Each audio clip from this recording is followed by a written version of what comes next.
Good afternoon, students of Chinese YMCA Secondary School. We are now going to play you the news clip from yesterday. South Korean forces conduct missile exercises following the North's most powerful nuclear test to date. And in Taiwan, Premier Lin Chuan resigns after 15 months in office.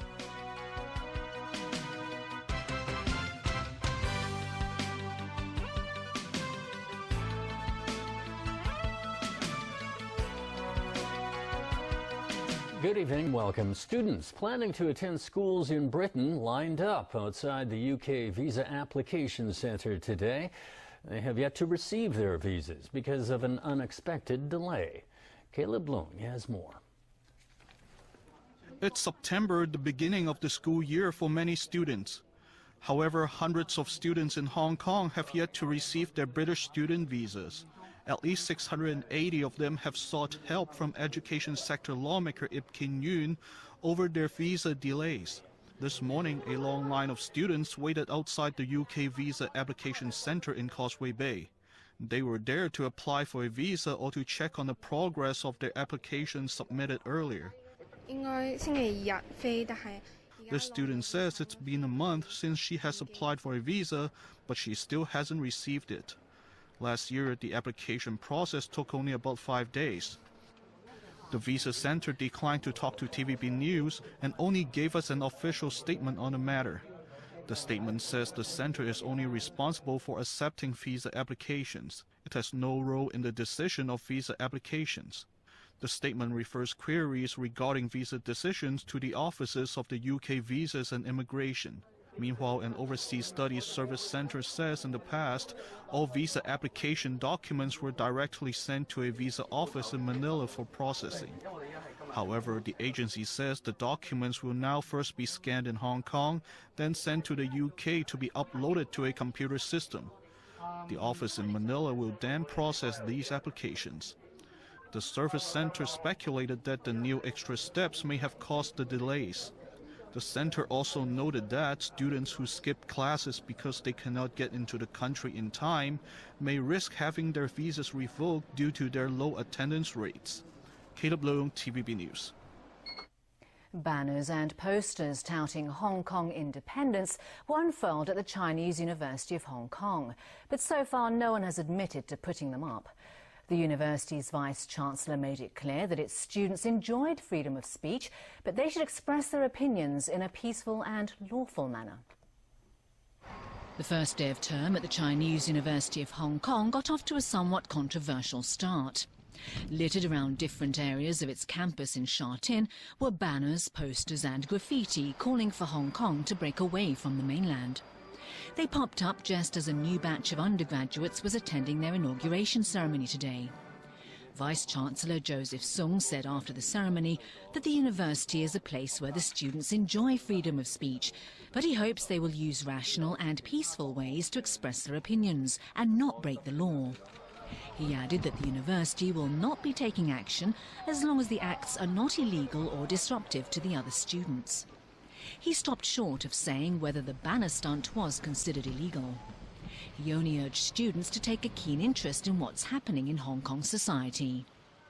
Commenting on the jail sentences meted out to former student leaders Alex Chow, Nathan Law and Joshua Wong for their role in the 2014 Occupy protests, Sung urged people to have confidence in the independence of Hong Kong's judiciary. Justin Au, president of the Student Union of the Chinese University, denied the body was responsible for the stunt. He called on students to fight for justice, no matter what the cost. Overseas now, and the United Nations Security Council is set to meet today to discuss fresh sanctions against North Korea. Pyongyang conducted its sixth and most powerful nuclear test yesterday, which it says was an advanced hydrogen bomb for a long-range missile.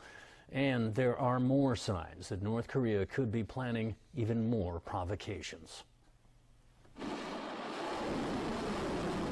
After the North's latest weapons test, South Korea began new military drills today. The military is also planning fresh exercises with the United States and is discussing the deployment of U.S. aircraft carriers and strategic bombers to the Korean peninsula. 경축 분위기를 조성하고 Adding another layer of urgency, the South Korean Defense Ministry said today that activity around missile launch sites suggests North Korea plans more missile tests. Meanwhile, the South Korean government announced it will temporarily deploy 4 remaining launchers for the U.S. THAAD missile defense system.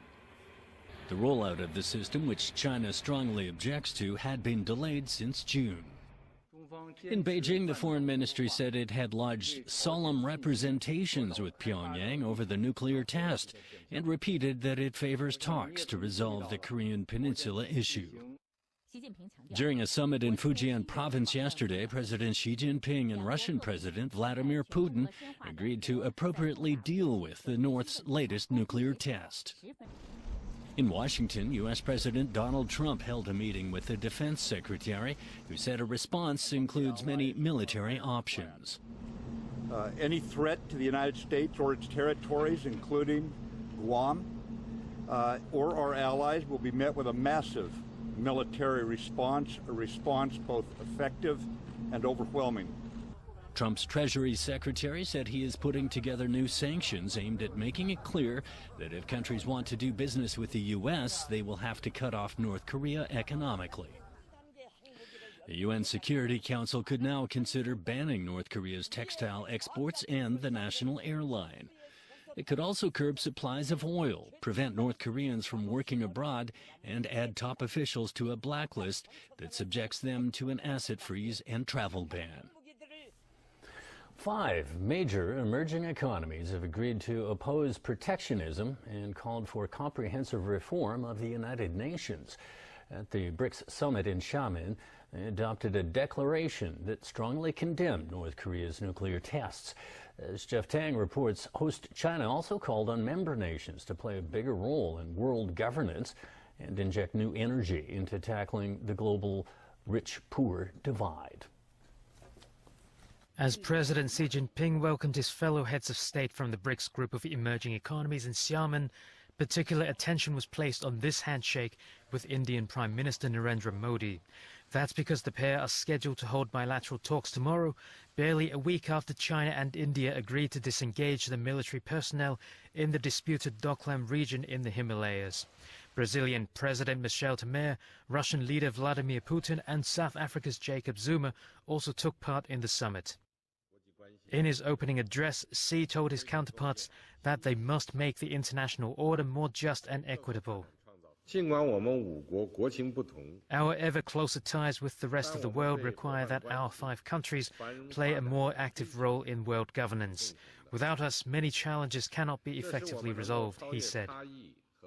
He also called on them to oppose a growing tide of protectionism across the world, as well as increase cooperation in sectors such as trade and investment, monetary and finance, and sustainable development.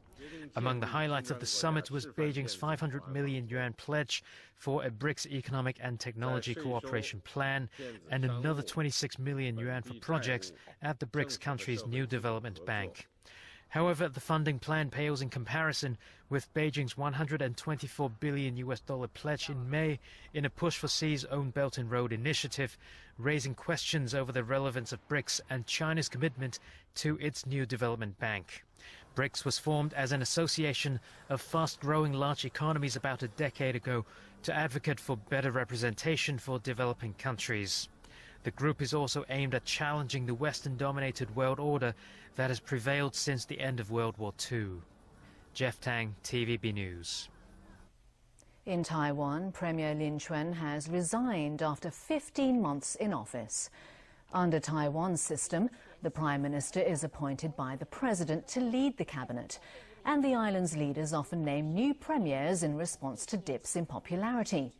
Lin faced mounting pressure to step down as President Tsai Ing-wen's approval rating plummeted from some 70% in May 2016 to 29.8% in August.